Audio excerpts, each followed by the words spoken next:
This conference will now be recorded.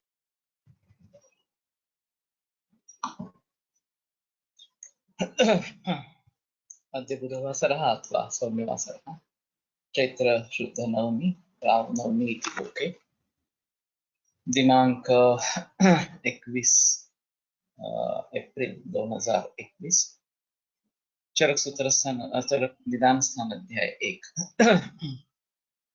शंखं चक्रं जलौकां दधतमृतघटं चारुदौर्भिश्चतुर्भिः सूक्ष्मस्वच्छातिहृद्यां शुकपरिविलसन् मौलिमम्भोजनेत्रं कालाम्भोदोज्ज्वलाङ्गं कटितटविलसच्चारुताम्बराढ्यं वन्दे धन्वन्तरिं निखिलगदवनप्रौढदावाग्निलीलं प्रौढदावाग्निलीलं ब्रह्मणो हि समारब्धात्रेयाद्येषु पूजिताम् अस्मदाचार्यपर्यन्तां वन्दे गुरुपरम्पराम् आयुर्वेदरतं वन्दे माधवाख्यं महागुरुम् आयुर्वेदामृतं सर्वं शिष्येभ्यो यः प्रदत्तवान् द्रष्टाज्ञानी दृष्टकर्मा कृतकर्मा तथैव च अध्यापको श्रेष्ठो महान् संशोधकस्तथा गुणैरेतैः समुदितैः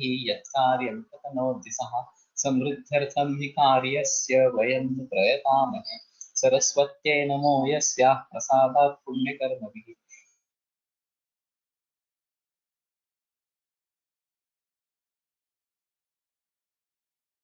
आयुर्वेदामृतं सर्वं गृहीत्वा हि सुरेश्वरात् अग्निवेशादिकेभ्यो यत् प्रेच्छत्नं सत्तमः प्रथमं तन्त्रकर्तारम् अग्निवेशं नमाम्यहम्।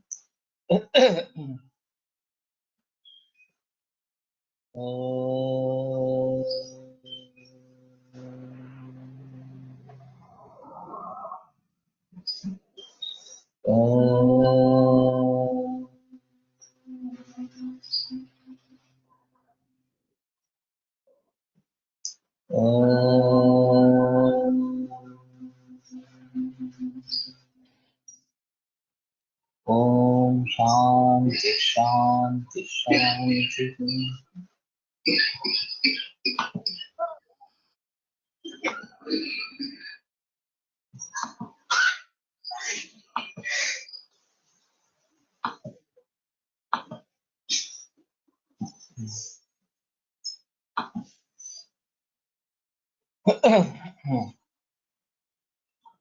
हेत्वादि विहुरी पर्याय कथनं शास्त्रे व्यवहारार्थं तथा हेत्वादि शब्दानाम् अर्थान्तरपि वर्तमानत्वे पर्यायान्तरेण समं समानाधिकरण्यात् कारणे एव वृत्तिर्नियम्यते तेन एकस्मिन् अर्थे यस्मिंस्ते शब्दाः प्रवर्तन्ते तत् कारणम् इतर हेत्वार्थेभ्यः व्यवच्छिद्यते तेन लक्षणार्थं च पर्यायपदार्थं भवति।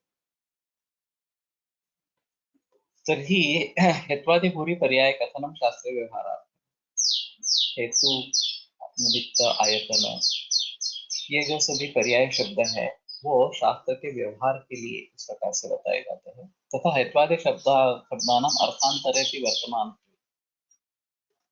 हेतु वगैरह शब्द दूसरे अर्थ में भी प्रयुक्त होते हैं पर्यायांतरेण समम समानाधिकरण्यात् कारणे एवं वृत्तिर्नियम्यते।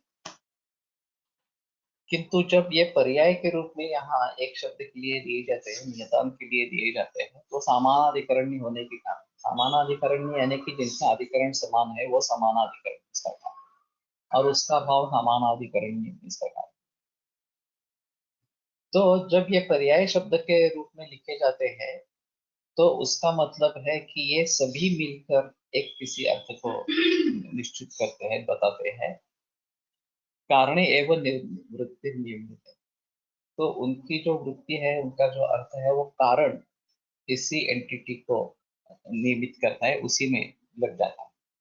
तेन एकस्मिन् अर्थे यस्मिंस्ते शब्दाः प्रवर्तन्ते तत् कारणम् इतर हेत्वाद्यर्थेभ्यो व्यवच्छिद्यते। तो जिस किसी अर्थ में ये शब्द प्रवृत्त होते हैं वो कारण है और इतर हेत्वादि के जो अर्थ है वहां माधव निदान मधुकोश टीकाकार ने इसके बारे में कई रेफरेंसेस सत्य हेतु प्रयोजिके कर्तरी वगैरह इस प्रकार के उन्होंने उदाहरण दिए हैं जहाँ हेतु के बारे में बताया गया है। लेकिन वो अलग चीज है। फिर भी हेतु का एक अर्थ निदान इस प्रकार का है, कारण इस प्रकार का है। तो जब ये एक दूसरे के पर्याय के स्तर पे बताए जाएंगे तो ये इसमें समझ लेना चाहिए कि अन्य अर्थ वहां विपरीत नहीं है। तेन लक्षणार्थं च पर्याय विधानं भवति। अब इसलिए लक्षण के लिए भी पर्याय विधान ये बताया जाता है इस प्रकार से। एवं अन्यत्रापि व्याध्यादि पर्याय अभिधाने भी व्याख्येयम्। तो जहां जहां इस प्रकार के पर्याय आएंगे व्याधि वगैरह के, वहां भी इसी प्रकार से समझेंगे कि एक व्यवहार के लिए या फिर लक्षण के स्वरूप में इसके पर्याय विधान होता है। और वैसे वनस्पतियों के भी बहुत पर्याय होते हैं, और उनके आधार पर उसके अलग अलग शेड्स सामने आते हैं। जैसे कि शतावरी का पीवरी एक पर्याय शब्द है, तो ये पुष्ट करने वाली इस प्रकार की है। अभी जो एक दूसरा पर्याय शब्द है, तो भीति को दूर करने वाली, भय को दूर करने वाली। तो जब मैं भीति दूर करना, भय दूर करना ये कार्य चाहता हूँ, तो मैं अभीर रूप से लिखता हूँ। अगर मैं पुष्टि के लिए शतावरी का प्रयोग करना चाहता हूँ तो मैं पीवरी लिखता हूँ। तो ये जो विभिन्न पर्याय शतावरी के हैं, गुरुचि का धीरा ये एक पर्याय शब्द इस प्रकार का है। छिन्न रुहा है कि तोड़ने पर भी फिर से बढ़ने वाली इस प्रकार से। तो जो इस प्रकार के रोग है कि जो एक बार खंडित होने के बाद भी फिर से बढ़ते रहते हैं, उन सभी के लिए छिन्न रुहा, उसी प्रकार का गुणधर्म होने वाली छिन्न रुहा एक अच्छी दवा है। तो इस हिसाब से अभी गुरुचि को काफी प्रयोग में लाया जा रहा है, खास करके कोविड-19 के सिचुएशंस में। एवं अन्यत्रापि व्याध्यादि पर्याय अभिधाने व्याख्येयम्। यह च अष्टसङ्ख्यायाः मङ्गलत्वेन तथा अष्टविध व्याधिद्वारा व्यभिधान अनुषङ्गाच्च अष्टौ एव हेतुपर्याया उक्ताः। तेन अपरेऽपि योनि मूलमुखप्रकृत्यादयो हेतुपर्याया बोद्धव्याः, ते च तन्त्रविस्तरभयान्नोक्ताः। ये थोड़ा अजीब है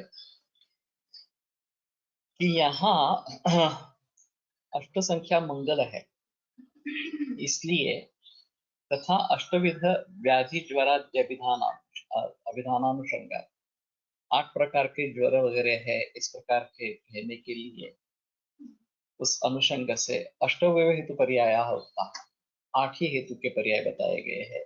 तेना अपरे भी योनि मूल मुख, तो ये भी अन्य हेतु के पर्याय है। वो भी समझ लेना चाहिए, यहाँ 8 लिखे है तो सिर्फ 8 ही है ऐसा नहीं है। ये जो अथा तो दीर्घंजीविति अध्यायम व्याख्यास्यामः, इसके बारे में चक्रपाणि दत्त टीका करते हैं, वहां भी अष्ट पद है इसका जिक्र करते हैं, और ये मंगल है और इसलिए 8 पद ही उसमें लिखे गए हैं। इसके बारे में काफी व्याख्यान उन्होंने किया है। एवं रोग पर्यायांतर अनभिधाने भी ग्रंथ विस्तर भयाद्यनुसरणीय।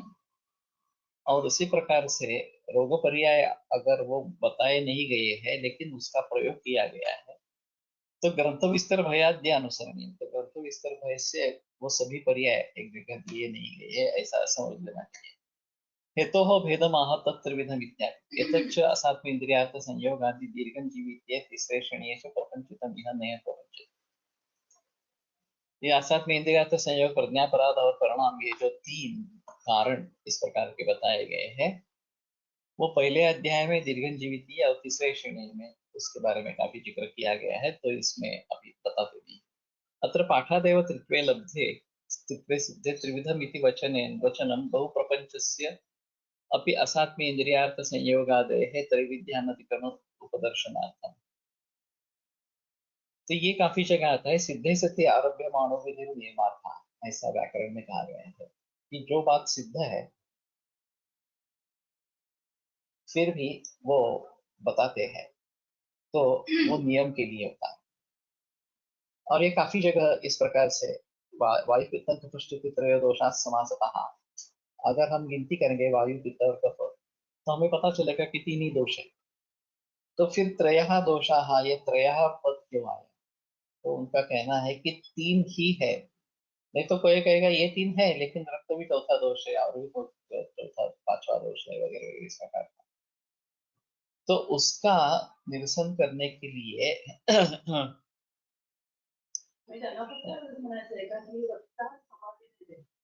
हाँ, रक्त दोष नहीं है, तुल्य है, दोष तुल्य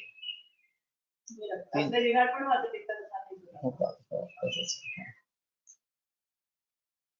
तो ये 3 है, ये बताने की वास्तव में जरूरी नहीं है, लेकिन ये 3 ही है ये बताने के लिए ये जरूरी है। उन्होंने असात्म इंद्रियार्थ संयोग वो त्रिधा पंचधा पंचधा पंचदशधा इस प्रकार का होता है। 3 मिथ्याति योग, इसके पहले 3 हुए इस प्रकार से। फिर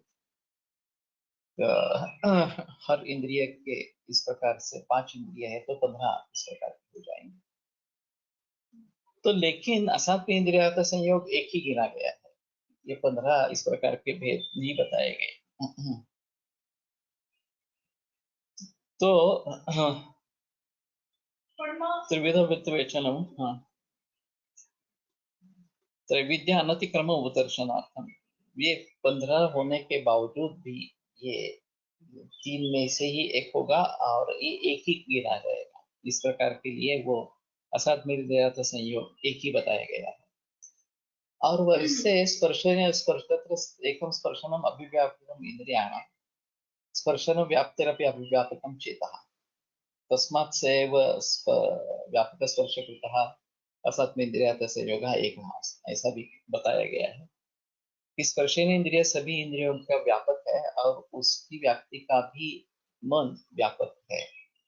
तो असात्म इंद्रियार्थ संयोग एक स्पर्शन इंद्रिय इसी तरीके से एक ही होता है, ऐसा उनका कहना है। अत्र पाठादेव त्रिविधमिति वचनं बहुप्रपञ्चस्य असत्य तथा प्रत्येकम् अयोग अतियोग मिथ्यायोग वेदात् त्रिविधत्व दर्शनार्थं च। तो ये भी अयोग अतियोग और मिथ्यायोग इस भेद से 3 प्रकार का असात्म इंद्रिया का संयोग है, लेकिन वो एक ही गिना गया है। एतच्च हेतु तृतीयम् उक्तम् अपि पुनः प्रकरणवशात् उच्यमानं इह न पुनरुक्तं दोषम् आह। ये वैसे पूर्व में बताया ही गया है, फिर भी प्रकरणवशात अगर उसका पुनरुच्चार करते हैं तो ये पुनरुक्ति दोष नहीं होता। ये भी कहा गया है कि अगर आप पुनरुक्ति करते रहते हैं तो ये दोष है, क्योंकि एक बार अगर आपने बता दिया तो फिर से बताने की आवश्यकता नहीं है। लेकिन जहां जिसकी आवश्यकता हो वहां पे उसको दोहराने से कोई दोष नहीं लगता, इस प्रकार का है। एतच्च असात्म इंद्रियार्थात् देहे त्रैविध्यं मूलकारणं प्रतिनियामकं तेन ज्वरात् ज्वरसंतापात् रक्तपित्तमुदीर्यते इत्यादि उत्तरोगादिरूप प्रत्यासन्न कारण अनवरोधो न उद्भावनीयः। तो ये अध्यात्म इतरार्थ संयोग वगैरह जो मूल कारण इस प्रकार के हिसाब से वो नियामक है, उसी के हिसाब से सभी रोगों का मूल कारण इस प्रकार से है। तेन ज्वर संताप रक्तपित्तमुदीर्यते, ज्वर संताप से रक्तपित्त निर्माण होता है। इत्यादि उक्त रोगादि रूप प्रत्यासन्न कारण अनवरोधो न उद्भावनीय। रोग का जो नजदीकी कारण रक्तपित्त निर्माण होता है ज्वर के संताप से, तो उसका नजदीकी कारण ज्वर में उत्पन्न हुआ संताप इस प्रकार का है और उसका अवरोध यहाँ पे नहीं किया गया, तो ये असात्म इंद्रियार्थ संयोग प्रज्ञापराध और परिणाम से अलग कारण इस प्रकार का हो गया, तो ये त्रित्व में क्षति आ गई वगैरह वगैरह, इस प्रकार की आशंका नहीं लेनी है।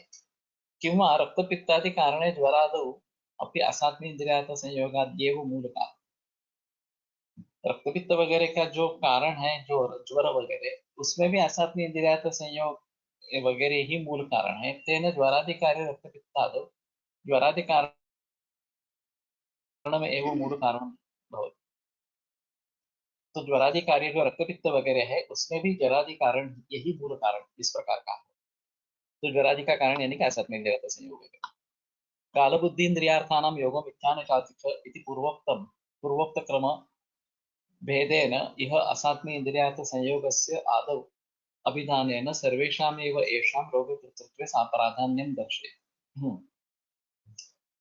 सूत्रस्थाने कालबुद्धीन्द्रियार्थानां योगो मिथ्या न जाति द्वयाश्रयाणां व्याधिनां त्रिविधो हेतु संग्रह, ये जो सूत्र बताया पूर्वोक्त क्रमम भेदेन इह असात्मी इंद्रियार्थ संयोगस्य आदौ अभिधाने।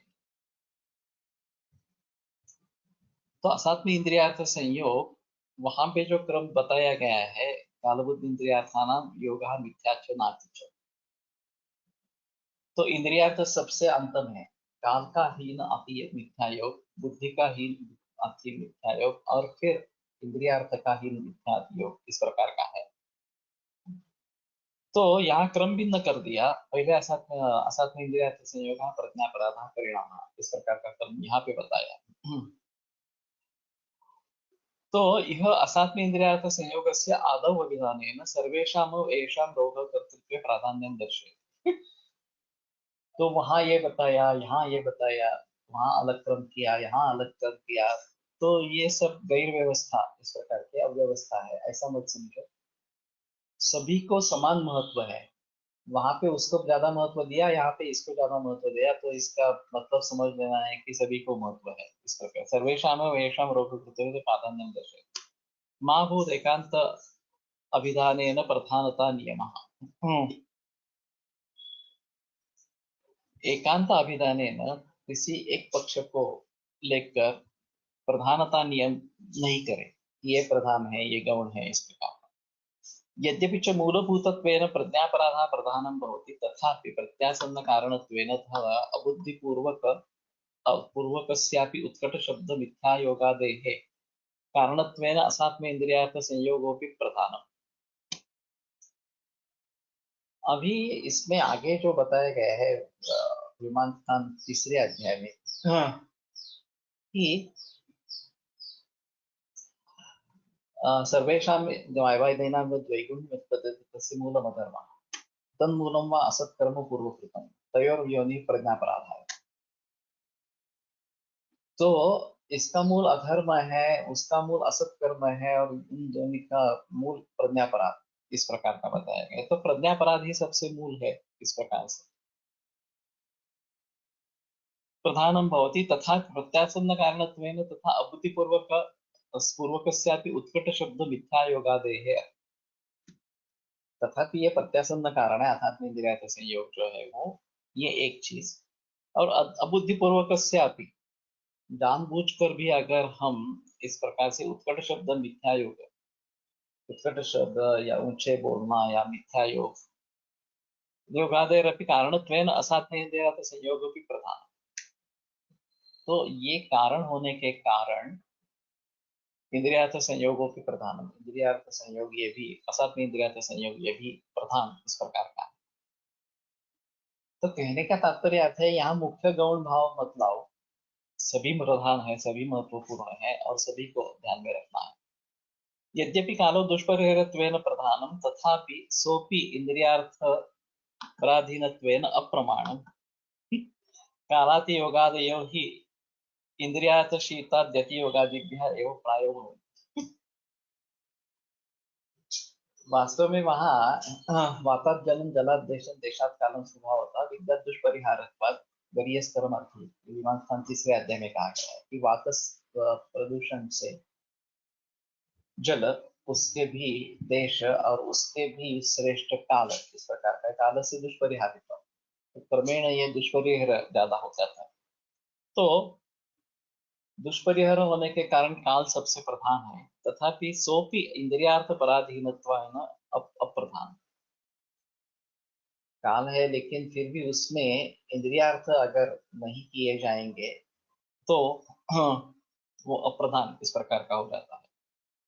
कालाति योगादयो ही इंद्रियार्थ शीतादि अयोगादिभ्यः शीतादि अतियोगादिभ्यः एवं प्रायोग है। ये थोड़ा सा मुश्किल है क्योंकि ये दो अलग अलग हेतु है। हाँ, और ठंड ज्यादा होना, ठंड कम होना, या वर्षा, शीत मौसम में बारिश होना, ये हीन मिथ्या योग इस प्रकार के बताए जाएंगे। अब इसका कहना है कि इसका हम अगर परिहार कर सकते हैं एयर कंडीशन रूम में बैठते बैठते हैं वगैरह इस प्रकार से, तो फिर भी इसका असर नहीं होगा। हाँ, लेकिन ये थोड़ा सा अलग इस प्रकार का रहेगा। मैं मानता नहीं चक्रपाणी तत्व के इस मुद्दे को। और ये दोनों अलग अलग है। फिर भी असाथ में इंद्रिय अर्थ संयोग एक अलग चीज है, एक महत्वपूर्ण चीज है, उसको ध्यान में रखना जरूरी इस प्रकार का रहे। अतस्त्रिविधा व्याधया प्रादुर्भवन्ति आग्नेयाः सौम्याः वायव्याश्च त्रिविधाश्चापरे राजसाः तामसाश्च। अब ये निदान कहने के बाद 3 प्रकार के रोग निर्माण होते हैं, एक आग्नेय, सौम्य और वायव्य। ये थोड़ा अजीब क्लासिफिकेशन है इस प्रकार का, ज्यादा जिक्र इसके बारे में कहीं किया नहीं गया है। वास्तव में पंचमहाभूत और त्रिदोष, इनमें कफ का संबंध पृथ्वी और जल इन दोनों महाभूतों से है। हाँ। और वायु का संबंध आकाश और वायु इन दोनों महाभूतों से है। यहाँ कफ के लिए सौम्य ये बात बताई गई है, और वायव्य इसमें शायद आकाश का अंतर्भूत होना, क्योंकि आकाश से ही वायु बनता है, तो शायद उसके जरिए उसको अंतर्भूत किया गया है।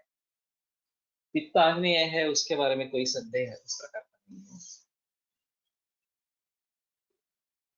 तो पांचों महाभूत इसमें इस प्रकार के समा जाएंगे। दातार गुरु जी ने जो तरीका अपनाया पांचभौतिक चिकित्सा इस प्रकार का, वो एक अहम मुद्दा ऐसा है, क्योंकि दोषों का महाभूतों से संबंध है, रसों का महाभूतों से संबंध है, और फिर रस आहार रस प्रधान होता है, तो उसके जरिए दोष साम्य या दोष वैषम्य प्रस्थापित होता रहता है। और पांचभौतिक चिकित्सा ऐसी ग्रंथकारों ने क्यों नहीं बताई, त्रिदोष चिकित्सा इस प्रकार की क्यों बताई, इसके बारे में थोड़ा सोचना पड़ेगा। शायद ऐसा है कि शरीर में वात पित्त और कफ, या सृष्टि में सूर्य चंद्रमा और वायु, ये 3 शक्तिशाली इस प्रकार के हैं, ये 3 शक्तियां हैं, और उसके जरिए पूरे सृष्टि का नियमन होता रहता है। वैसे ही उनके जो प्रतिनिधि शरीर में मौजूद है वात पित्त कफ के रूप में, उनके जरिए ये सभी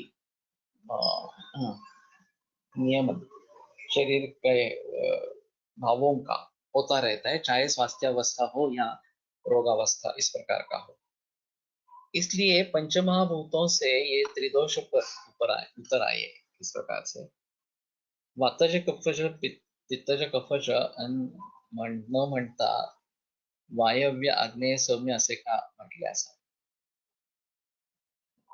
तो इसीलिए मैं कह रहा हूं कि ये महाभूतों से जुड़े इस प्रकार से है। वैसे अग्नि और वायु ये साक्षात महाभूत के रूप में मालूम है। सौम्य इसमें शायद पृथ्वी और जल दोनों ले लेंगे, वह सौम्य से वास्तव में जल महाभूत लेना चाहिए, लेकिन फिर भी शीत गुण सामान्य होने के कारण शायद, या अनुष्ण शीत ये पृथ्वी का इस प्रकार का है। और कफ को बढ़ावा देने वाला इस प्रकार का है, तो सौम्य में पृथ्वी को भी ले ले, और वायव्य में आकाश महाभूत को भी ले ले। भेदता ही भेद्यम अन्यथा भिन्नति, ये चरकाचार्य का ही सूत्र है। जो भेदता है, जो भेद करना चाहता है, कर सकता है, वो भेद्य जिसके भेद करने हैं उसको अन्य तरीके से भेद कर सकता है। तो पूरे ग्रंथ त्रिदोष सिद्धांत के ऊपर बनाए गए हैं, और सृष्टि को पंचमहाभूतों के जरिए देखा गया है।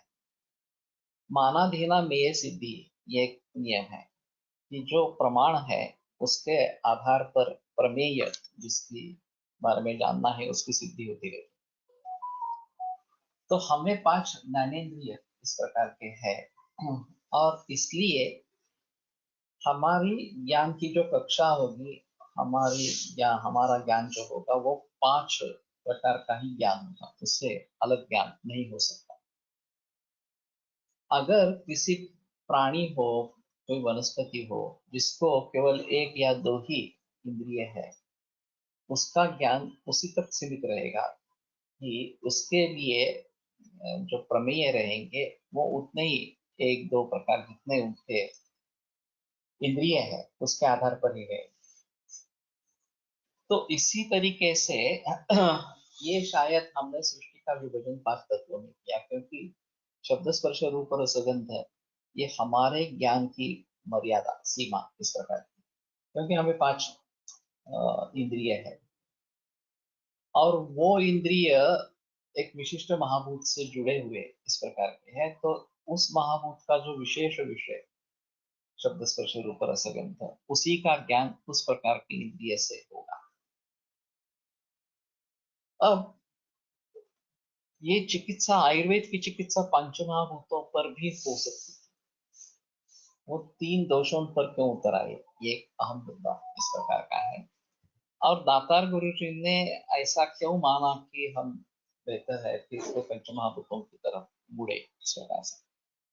कफ पृथ्वी आणि आप पित्त अग्नी आणि वात वायू आकाश महाभूतात्मक असे असताना त्यांचा उपयोग अधिक सोयीस्कर होईल ना।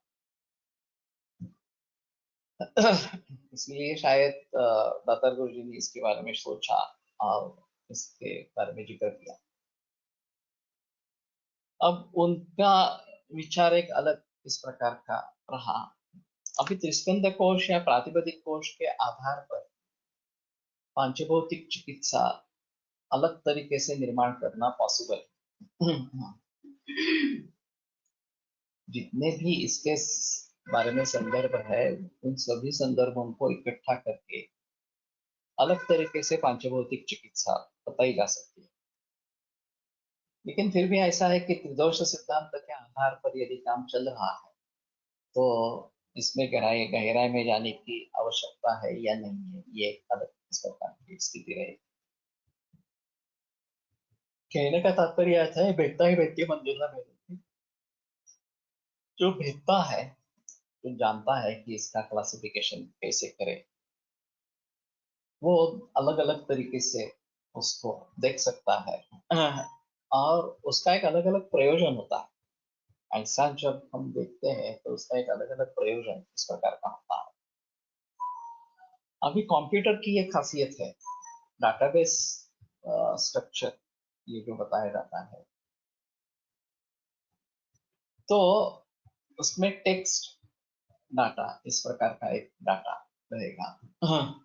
और एक डेट वाला है, एक न्यूमेरिक डाटा है, इस प्रकार के अलग अलग उसमें ढांचे बनाए हैं। लेकिन कैरेक्टर्स को लेकर ये जो डाटा बनेगा, फील्ड्स बनेंगे उसके, उनको विभिन्न तरीके से इंडेक्सिंग किया जा सकता है। जैसे कि हमने कोश में किया था कि लक्षण अगर देखने की कोशिश करेंगे तो L1 ये मूल लक्षण का फील्ड है, वेदना रुझा पीड़ा वगैरह इस प्रकार से। L1A ये उसका विशेषण इस प्रकार का है, जैसे शुद्ध तीव्र है, मंद है, अधिक है, अल्प है वगैरह। L2 ये शारीरादिभाव है, इसके संबंध शूलम शिरसी इस प्रकार से। L2A उस शारीरादिभाव का विशेषण है कि स्रावः कफस्य पीतवर्णस्य, तो पीतवर्ण उसका विशेषण इस प्रकार का होगा। इच्छा आतप है, ये आतप शारीरेतर भाव है, बाह्य भाव इस प्रकार। उसमें भी तीव्र आतप ये बात हो सकती है वगैरह। तो ये मूल रूप से लक्षण लक्षकोश जब पब्लिश करना चाहते थे तो लक्षण के ऊपर इंडेक्सिंग लेके पूरे बाकी फील्ड्स उसमें समा गए। अब लक्षण कोश पब्लिश करना है तो लक्ष्य को पहला फील्ड ले लेंगे और उसके मुताबिक बाकी फील्ड्स उसमें एडजस्ट कर लेंगे।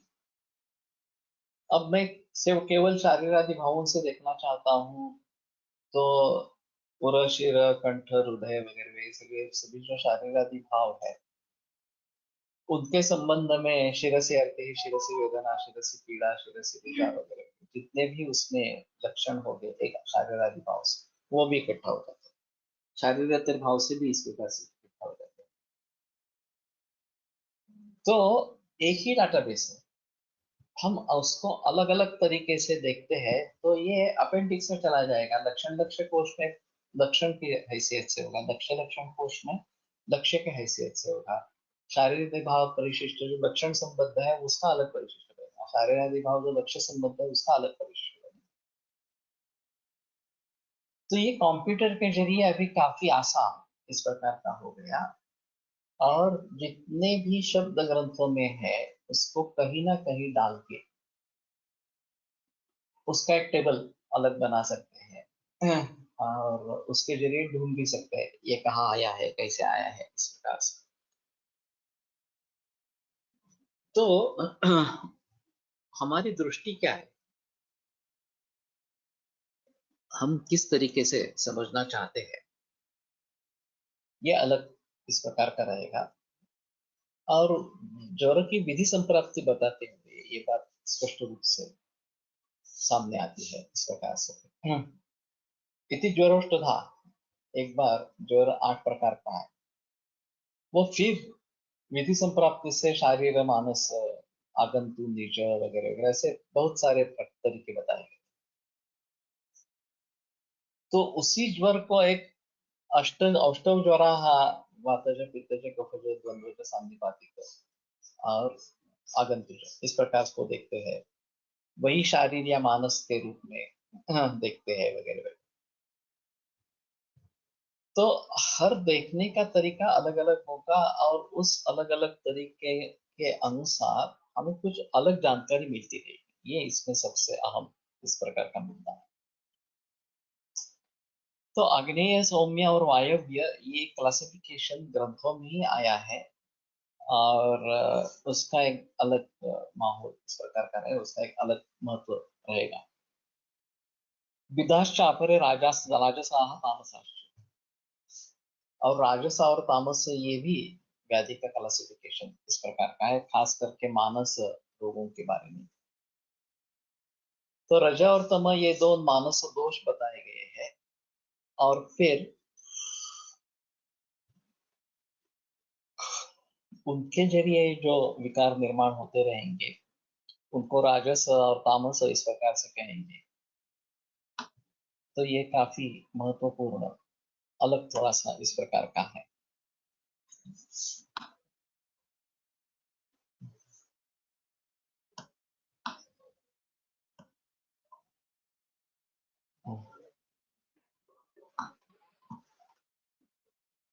पृथ्वी अब एकत्र येऊन कफ दोष निर्माण होतो, कफ स्वतंत्र अस्तित्व आहे, केवळ पृथ्वी व आप परमाणूचा समूह असे म्हणता येणार नाही, आणि देह व्यापारामध्ये या कफाचे स्वतंत्र कार्यकारित्व आहे, पृथ्वी अपेक्षा स्वतंत्र जो याप्रमाणेच पित्त व वात बाबत समजून घेता येईल म्हणून महाभूतापेक्षा दोषाला धरून वर्णन केले असावे।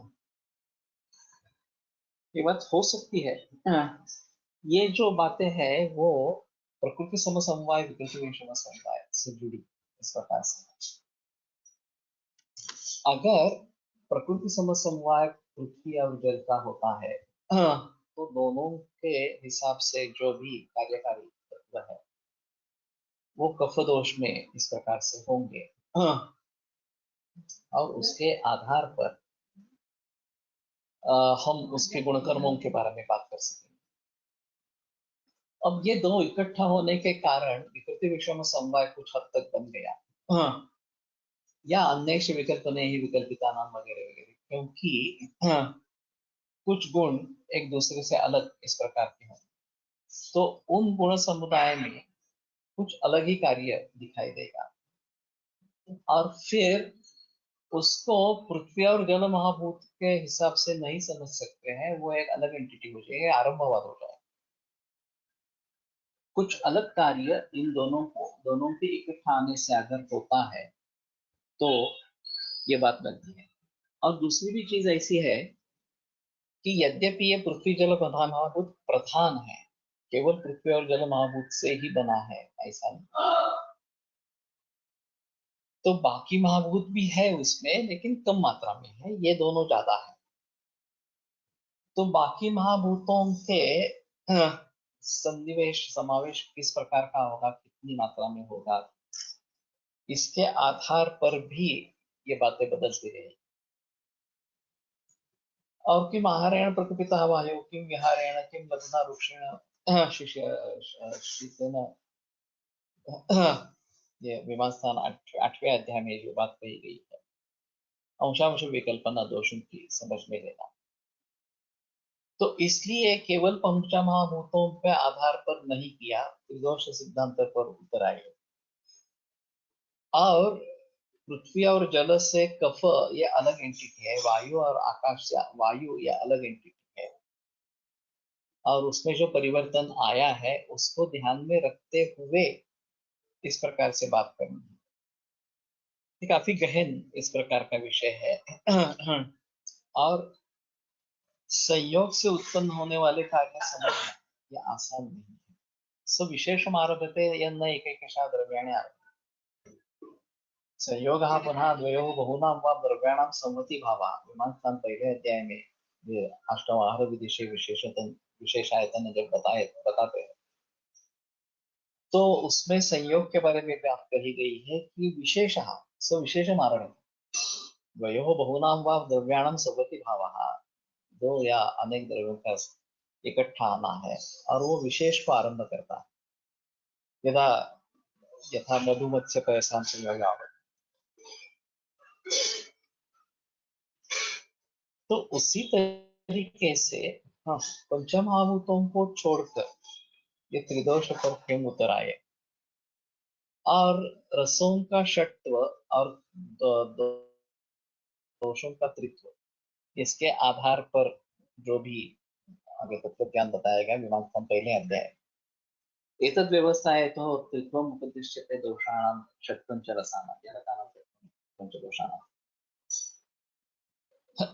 असंयुक्तानां। तो ये एक अलग इस प्रकार का माहौल है, और इसलिए शायद हम केवल पंचमहाभूतों के आधार पर ही इसको सोचना नहीं चाहते।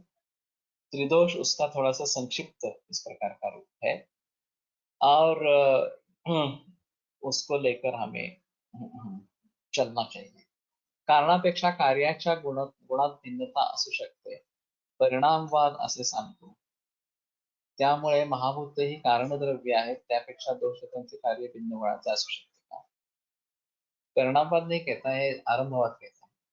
हो सकता है। तो पृथ्वी और जल से निर्माण हुआ कफ पृथ्वी और जल दोनों महाभूतों से अलग कुछ कार्य कर सकेगा, क्योंकि वो विशेष है इस प्रकार से। तो कार्य भिन्न है कारण से, ये जो आरंभवाद है उसके आधार पर इसके बारे में कह सकते हैं। और कभी कभी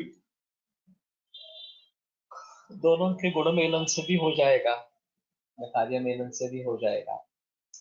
तो दोनों पॉसिबिलिटीज है, प्रकृति समवाय भी पॉसिबल है और प्रकृति विषम समवाय भी पॉसिबल है। तो जहां जिस प्रकार का होगा वहां उसके बारे में सोचना पड़ेगा। लेकिन मूल तत्वज्ञान के हिसाब से देखा जाए तो पूरा त्रिदोष सिद्धांत पर ही निर्भर किया है। फिर भी आप सूक्ष्मता से जाकर पंचमहाभूतों में जाकर देखना चाहते हैं और उनके आधार पर कुछ चिकित्सा निश्चित करते हैं, तो हो सकता है, इसमें कोई प्रॉब्लम नहीं। हेतु हेतुत्व कार्य भवती इति हेतु कार्यम व्याधिमा। हेतु का जो हेतुत्व है वो कार्य निर्माण उससे होगा, तो ही वो सापेक्ष संज्ञा है। हेतु और कार्य दोनों सापेक्ष संज्ञा है। जब हेतु कहेंगे तो उसका कुछ ना कुछ तो कार्य होना चाहिए। तो हेतु कार्य व्याधि माह अतः त्रिविधा इत्यादि न चात्र यथा संख्यम एक रूपाद अपि हेतु हो त्रिविध व्याध्युत्पादा। तो यथा संख्य इस प्रकार के नहीं है। एक हेतु से एक रूपादपि हेतु हो त्रिविध व्याध्युत्पादा, त्रिविध प्रकार का व्याधि निर्माण हो सकते हैं इस प्रकार से। पिता तेज महाभूत प्रधान असो नहीं, त्यामध्ये ईशत सिद्धत्व है विकृति विषम संवाद इतर महाभूत संयोग। उसमें जो द्रवत्व है वो सांसिद्धिकम जल है, नैमित्तिकम पृथ्वी तेजसो है। ये जो बात बताते हैं कि जल में सांसिद्धिक द्रवत्व है, अपना सिद्ध है, स्वाभाविक है। पृथ्वी और तेज में ये नैमित्तिक इस प्रकार का द्रवत्व है, तो नवनीत है और गर्म होने पर वो पिघल जाएगा, द्रवत्व उसमें आ जाएगा। ये पृथ्वी के बारे में कह सकते हैं। और तेज महाभूत के बारे में भी इस प्रकार से द्रवत्व आ सकता है। तो द्रवत्व को लेकर उसके साथ थोड़ा कफ जोड़ा है क्या, या जल महाभूत जोड़ा हो क्या, ये एक बात हो सकती है। और आग्नेय पित्त ऐसा बताते हुए भी अग्नि और पित्त अलग अलग। तो शुक्राचार्य ने इसके बारे में काफी बहस की है कि पित्त और अग्नि एक है या अलग अलग इस प्रकार के है। हाँ, नहीं पित्त व्यतिरेक अग्नि उपलब्ध है, लेकिन दोनों के कारण अलग अलग इस प्रकार के रहेंगे। और घृत एक ऐसी चीज है जो पित्त शामक है लेकिन अग्नि को वर्धक है।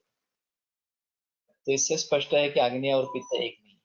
अग्निरेव शरीर पित्तांतर्गत, वो अग्नि पित्त में है, लेकिन अग्नि और पित्त इसके आधार पर अलग अलग इस प्रकार के रहेंगे।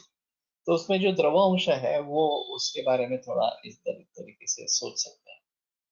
रचनात्मक दृष्टीने शरीर पंचमहाभौतिक आहे, पण क्रियात्मक आत्मा मन ऍड झाल्याने ते दोषांचा विचार करणे भाग पडते। मैं समझता हूँ कि ये मुख्य व्यापार जो है विसर्गादान विक्षेप, ये तीन प्रकार के हैं और इसलिए तीनों में इसके बारे में बताया। अभी हमारे हिसाब में ग्रंथवाक्यम प्रमाण इस प्रकार, आप शाप्तवाक्य जो है वो प्रमाण इस प्रकार का है।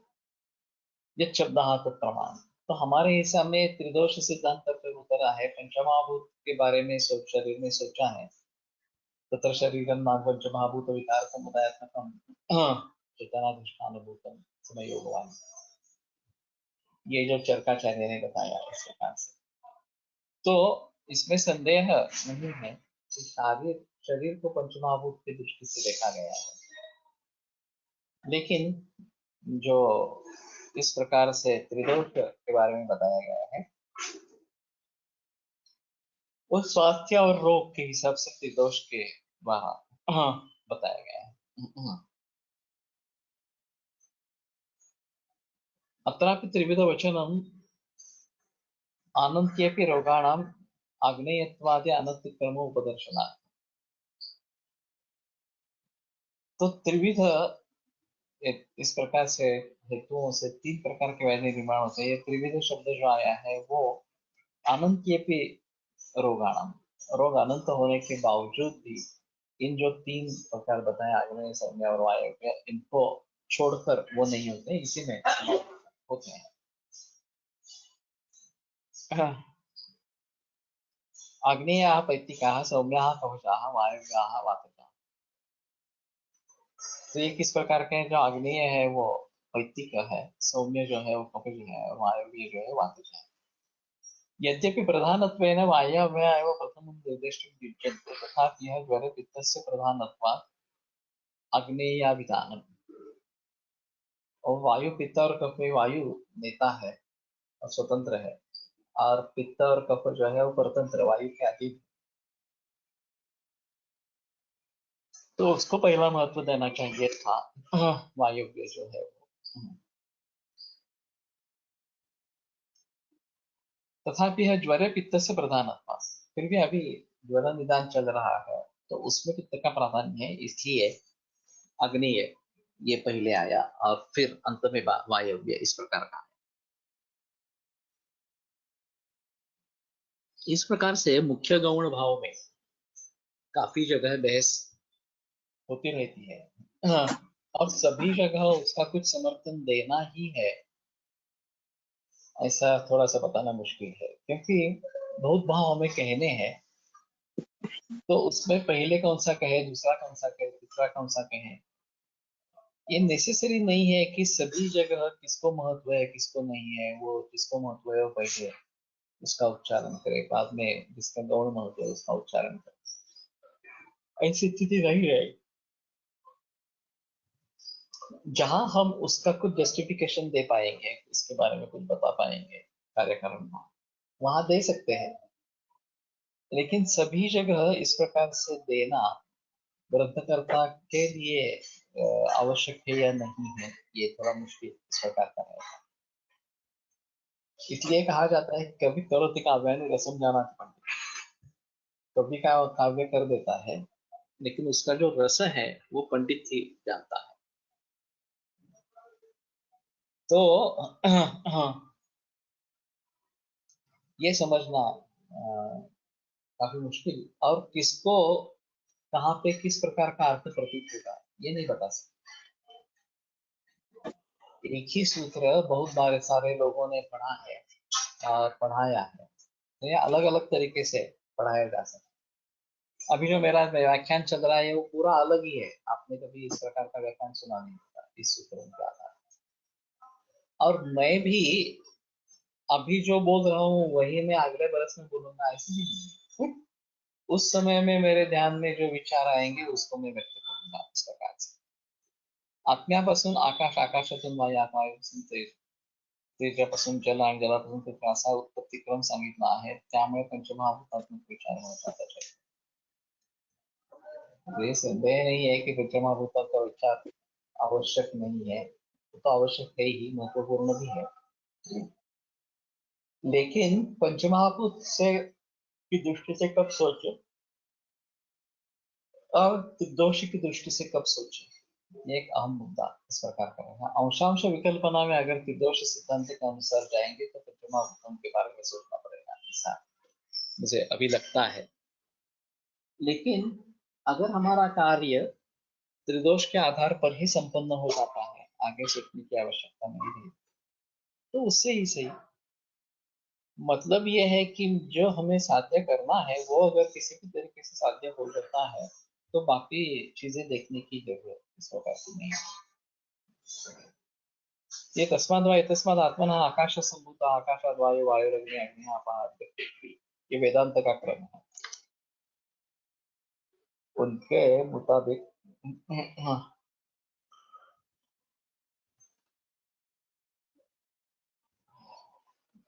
आत्मा ही मूल है, परमात्मा तत्व जो है वही मूल है। और उसी परमात्मा तत्व से आकाश ये पहले निर्माण हुआ, और फिर आकाश से वायु, वायु से अग्नि, अग्नि से जल और जल से पृथ्वी। अब हम पृथ्वी को देखते हैं तो ये हाइड्रोजन और हीलियम, ये सूर्य हाइड्रोजन और हीलियम से बना है, वो जल रहे हैं और वहां से उष्णता और प्रकाश पृथ्वी पर आ रहा है। तो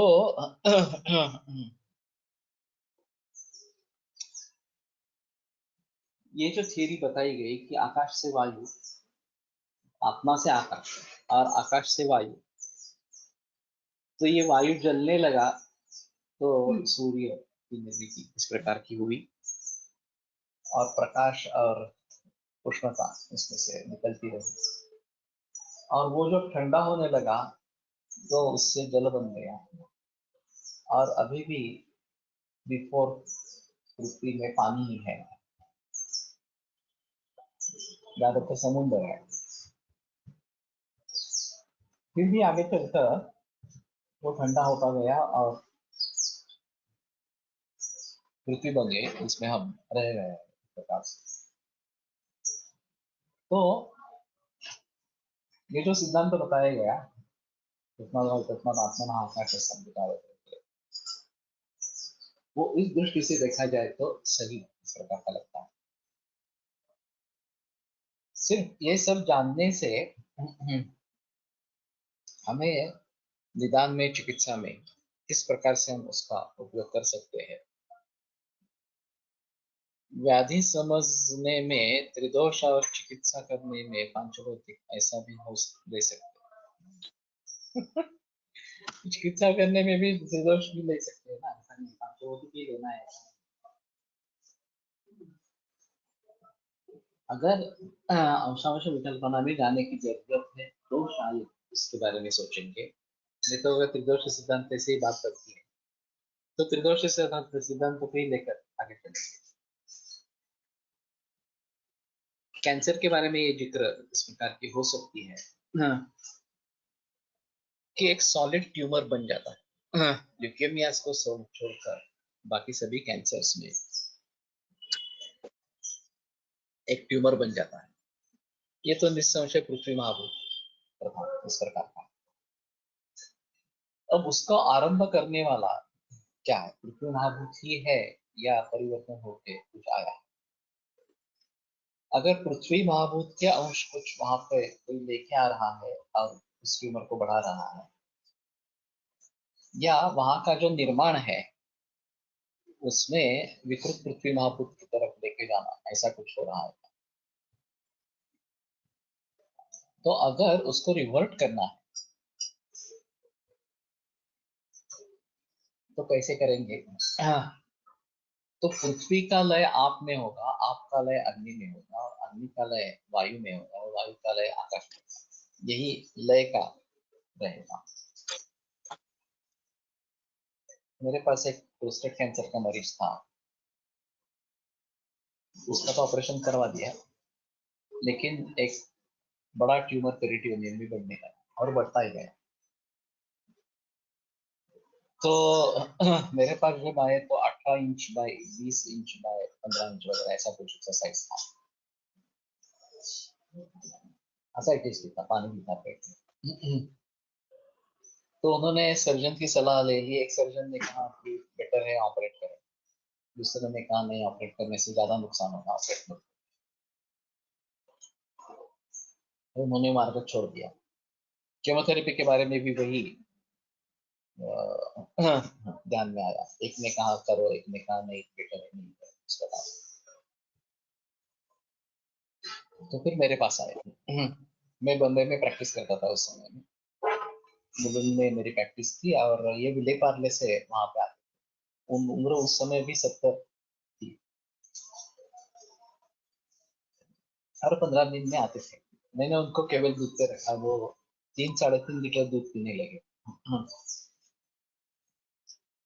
ये ट्यूमर लगातार बढ़ता रहा था, उसका बढ़ना बंद हो गया, लेकिन कम नहीं हुआ। एसाइटिस भी उतना ही था। मेरे मन में था कि अगर पार्थिव अंश कम हो जाए तो शायद एसाइटिस बढ़ जाएगा, लेकिन वो भी नहीं हुआ, वो मेंटेन है। वर्धमान पिपली मैंने 10 से 100 तक बढ़ाई, फिर बल्ला तक का भी प्रयोग किया, 1 से 10 तक। हाँ, पर्यंत भी रह जाएगा। लेकिन फिर भी फायदा भी नहीं हुआ, नुकसान भी नहीं हुआ। तो यहाँ पे अगर हम इस प्रकार से कर पाते कि ये पहले पहले वाले महाद्वीप में चले आएंगे, तो ट्यूमर का साइज कम होकर पानी बढ़ेगा, और फिर पानी भी कम होकर उष्णता सिर्फ बढ़ेगी, और फिर वो भी कम होकर सिर्फ वायु बढ़ेगा। इस प्रकार का हो सकता है। वो टिक नहीं पाए, वो 1.5 बरस जिंदा रहे, फिर वर्षा ऋतु में पानी बढ़ गया, फिर उनकी डेथ हो गई। लेकिन तब तक करीबन आखिरी महीने तक मेरे पास आते थे, और कंडीशन मेंटेन इस प्रकार की नहीं, वेदना कुछ भी नहीं रही। ये भी बहुत अच्छा इस प्रकार का रहा, और ये काफी पुरानी केस है, मेरे ख्याल में 1987 वगैरह ऐसी बात हो। तो कहने का तात्पर्य अर्थ ये है कि तस्मात् वा तस्मात् आत्मना आकाश संभूता आकाशात वायु वगैरह वगैरह जो है ना, जब इस प्रकार के ट्यूमर निर्माण होता है, शरीर में ही निर्माण होते हैं, तो ये कैसे निर्माण होते हैं उसके बारे में सोचना है, और अगर रिवर्ट करना है तो कैसे रिवर्ट करना है इसके बारे में सोचना है। तो हम पृथ्वी महाभूत का पचन करने के हिसाब से अगर कुछ देते हैं और उससे पचन होता रहता है, तो ये पूर्व महाभूत जल महाभूत में भी आ सकता है। और पृथ्वी कम हो जाएगा और जल इस प्रकार का बढ़ेगा। तो लेकिन ये हाइपोथेसिस है अभी, और सिद्ध करने के लिए इस प्रकार के काफी मरीज देखने चाहिए। और ये पृथ्वी का हम पचन कैसे करेंगे उसके बारे में थोड़ा सोचना। तो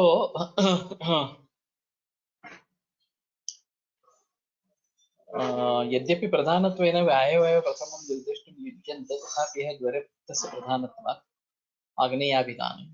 आग्नेय सौम्य वायव्य इति समासेन एकस्मात्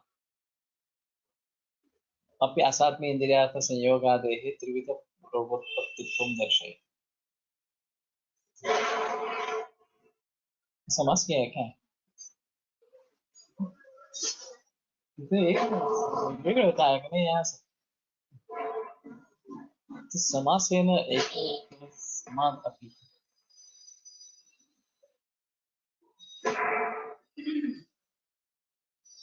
लेकिन यहाँ तो समास नहीं किया है। अतश्च त्रिविधा रोग प्रादुर्भाव आग्नेय वायव्य सौम्य। हाँ, ये चक्रपाणी दत्त ने समासकरण कहाँ पे लाया यहाँ से?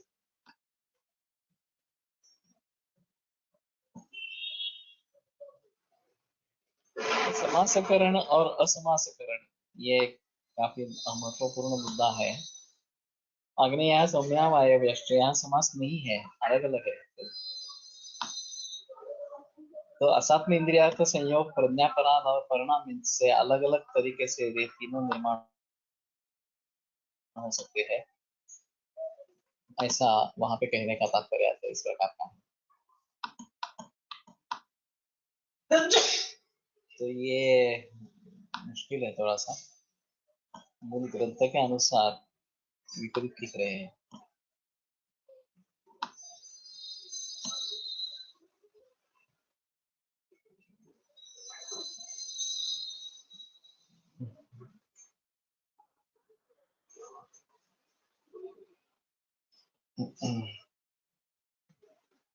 इति समासेन एकैकस्मादपि असात्मेन्द्रियार्थ संयोगादेः त्रिविधा।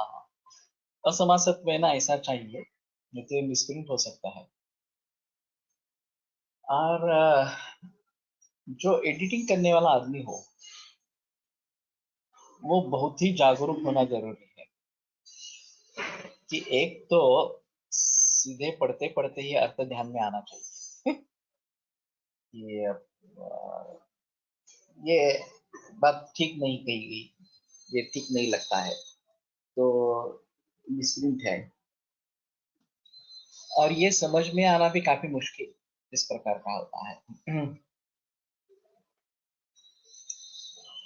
इति असमासेन आग्नेयः सौम्यः वायव्यः इस प्रकार से होना। इति असमासेन एकैकस्मादपि अर्थात् संयोगादेः त्रिविधरोगत्वं दर्शयति।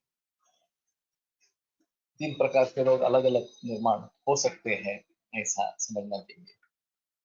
महाभूतांच्या आधारावर व्याधी लक्षण व दोष संबंध जाणणे शक्य होईल का? उदाहरण, एक वात दोष पक्षवात निर्माण करतो, तसेच तो कंपवात या व्याधीला कारण पक्षवातामध्ये आकाश महाभूत बलवान वातदोषातील कार्य हवे, तर कंपवातामध्ये वायू महाभूत बलवान कर्मवृत्ती असे म्हणता येईल का? अंशांश विकल्पना तो होती ही रहती है, और केवल दोषों के अंशांश विकल्पना के आधार पर भी इसमें बात कर सकते हैं। कंपवात में चल गुण प्रधान है, क्यों बढ़ गया है ये एक अलग चीज है, लेकिन चल गुण प्रधान है, इस प्रकार से बात कर सकते हैं। और पक्षवध में इंद्रिय की हानि हो रही है, ये अहम मुद्दा है। वायु के जरिए है, लेकिन इंद्रिय के द्वारा ये काम कर रहा है।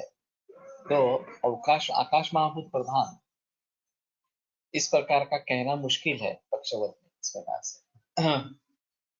और वैसे देखा जाए तो एक दोष साध्य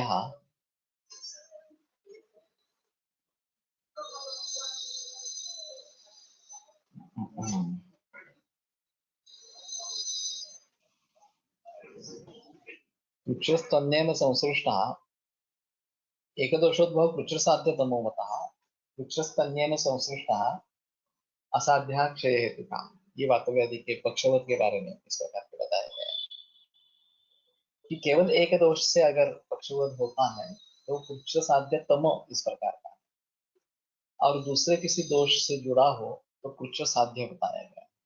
तो ये भी थोड़ा अजीब इस प्रकार का है। ठीक है, अभी यहीं पे रुकते हैं। कल फिर से प्रश्नावली की तरफ हमारा जो टेस्ट पेपर है उसके बारे में मिलेंगे, लेकिन सोमवार मंगलवार बुधवार शरद को पढ़ते रहेंगे, वो बेटर ऑप्शन इस प्रकार का।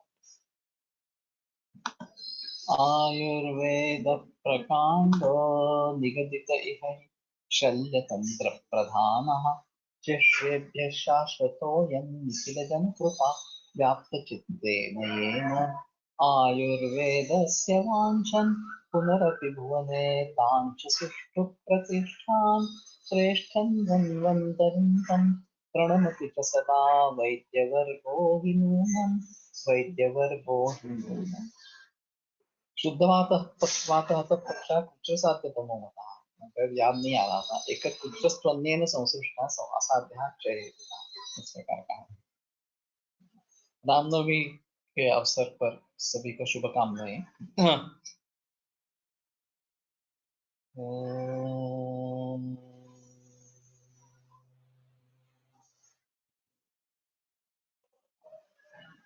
ओम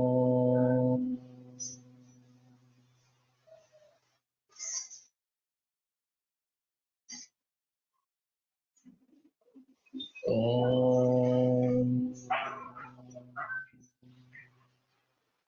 ओम शांति शांति शांति। आज दोपहर 4 बजे योग सूत्र प्रार्थना चलो, जो शामिल होना चाहते हैं जरूर सम्मिलित हों।